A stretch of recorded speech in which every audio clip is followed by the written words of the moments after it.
ध्यान से सुनिए। जो आप आज जानने जा रहे हैं वो कोई साधारण कथा नहीं था। कलयुग की कुल आयु 4,32,000 वर्ष है। लेकिन समय समय पर जब धरती पर पाप अपनी चरम सीमा पर पहुंच जाता है, जब इंसान इंसानियत को भूल जाता है और जब धर्म और अधर्म के बीच की रेखा मिटने लगती है, तब कालचक्र अपनी दिशा बदल देता है। हां, वही कालचक्र जो युगों की गति और धरती के हालात को नियंत्रित करता है, जिसके बारे में महाभारत, विष्णु पुराण और भविष्य पुराण में स्पष्ट कहा गया है। पिछले 2 वर्षों में जो घटनाएं घटी हैं वे सामान्य नहीं हैं। ये सब कालचक्र की करवट का संकेत है। कालचक्र ने अपनी दिशा बदल ली है। कलयुग का अंतिम चरण अब सामने है और जब कालचक्र घूमता है तो वो न केवल प्राकृतिक आपदाओं को जन्म देता है, बल्कि लोगों के विचारों और आचरण में भी भारी परिवर्तन लाता है। 2025 के उसी सावन महीने में दुनिया भर में कुछ ऐसे लक्षण देखने को मिले जो ग्रंथों में हजारों साल पहले लिखे गए थे। पहला संकेत, आसमान में कई जगह 3-3 इंद्रधनुष एक साथ दिखाई दिए। यह कोई साधारण घटना नहीं थी। वेदों और पुराणों में इसे एक विशेष घटना माना गया है। कहा गया है, जब एक साथ 3 इंद्रधनुष प्रकट होते हैं तो जान लो कि कालचक्र अपनी चाल बदल चुका है। यह संकेत होता है कि एक युग का समापन और दूसरे युग का आगमन निश्चित है।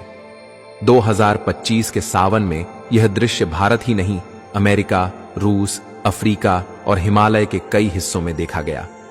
लोग इसे एक अद्भुत प्राकृतिक घटना समझकर आगे बढ़ गए, लेकिन जो जागरूक थे, जिन्होंने ग्रंथ पढ़े थे, उन्होंने तुरंत पहचान लिया कि यह वही संकेत है जिसके बाद समय रुकता नहीं। यही संकेत है कि प्रकृति कालचक्र की नई गति को स्वीकार कर चुकी है। दूसरा संकेत, सावन में सूखे हुए पुराने जलस्रोत अचानक पानी से भरने लगे।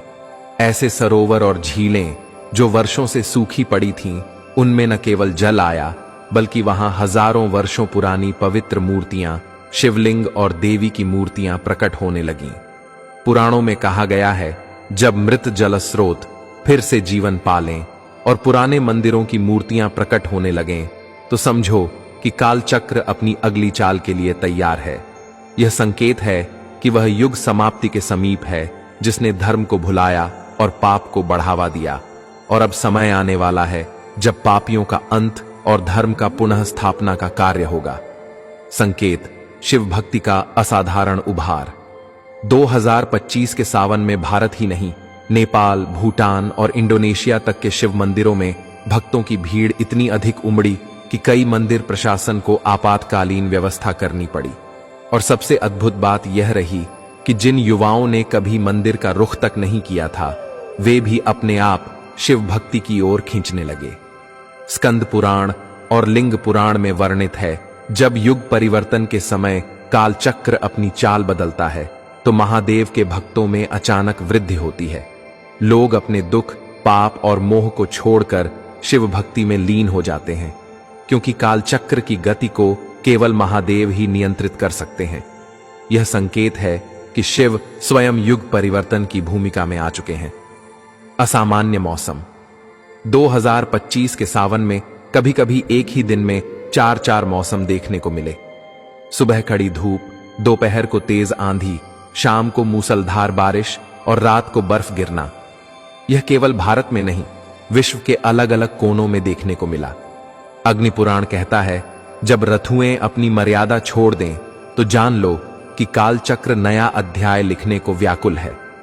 2025 के सावन ने इसी परंपरा का अनुसरण किया। यह मौसम का खेल नहीं था, यह कालचक्र की करवट थी।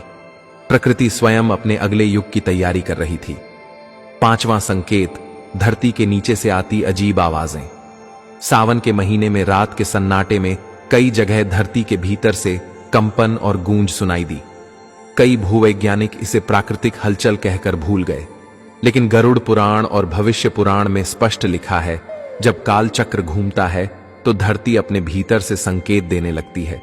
और 2025 में धरती के कंपन ने यही बताया कि अब समय बचा नहीं है, कलयुग का अंत पास है। छठा और सबसे बड़ा संकेत, अचानक से धर्म ग्रंथों की ओर लोगों का आकर्षण। 2025 के सावन में लाखों लोगों ने न केवल गीता और रामायण पढ़ी, बल्कि शिव महापुराण, कालिका पुराण, ब्रह्मवैवर्त पुराण की कथाएं भी सुननी शुरू कर दी। हजारों साल बाद पहली बार यह देखा गया कि गांव-गांव में शिव पुराण का पाठ हुआ। और यह मात्र एक धार्मिक जागृति नहीं थी, यह काल चक्र की दिशा का प्रमाण था। पुराणों में कहा गया है, जब अनजाने में ही लोग धर्म ग्रंथों की ओर लौटने लगे, तब जान लो सतयुग का द्वार खुलने वाला है। 1030 में ऐसा क्या होगा? तो ग्रंथों में लिखा है 2030 में एक ऐसी खगोलीय घटना घटेगी जो धरती के वातावरण को पूरी तरह बदल देगी। एक दिव्य तारा जो हजारों साल बाद निकलेगा, और उस तारे के उदय के साथ ही धरती पर बुराई का प्रभाव कम होने लगेगा। मनुष्यों के मन में स्वतः दया, प्रेम और भक्ति का संचार होगा, और धीरे धीरे सतयुग का आरंभ होगा।